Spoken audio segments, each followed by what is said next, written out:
എല്ലാ കേരളത്തിലെ 484 പോലീസ് സ്റ്റേഷനുകളെയും കാര്യങ്ങളിൽ സമൂലമായ മാറ്റം വരുത്താൻ തീരുമാനിച്ചിട്ടുണ്ട്. എല്ലാ പോലീസ് സ്റ്റേഷനിലേക്കും ആര് ചെന്ന് കടന്നാലും അവർക്ക് ആദ്യം ഗുഡ് മോർണിംഗ് പറയും, നമസ്കാരം പറയും, അവരെ സ്വീകരിച്ച് ഇരുത്തി അവരുടെ പരാതികൾ കേൾക്കാനുള്ള സംവിധാനമായിരിക്കും ആരംഭിക്കുന്നത്.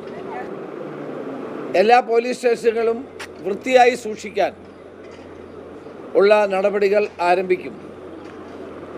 അതുപോലെ പോലീസ് സ്റ്റേഷനിൽ കെട്ടിക്കിടക്കുന്ന വാഹനങ്ങൾ, വർഷങ്ങളായി കെട്ടിക്കിടക്കുന്ന വാഹനങ്ങൾ ഡിസ്പോസ് ചെയ്യാനുള്ള പോലീസ് ആക്ട് പ്രകാരമുള്ള നടപടികൾ DGP സ്വീകരിക്കുന്നതാണ്. ചുരുക്കത്തിൽ കേരളത്തിലെ 484 പോലീസ് സ്റ്റേഷനുകൾക്കും ഒരു പുതിയ മുഖം ഉണ്ടാകും. അതുപോലെ തന്നെ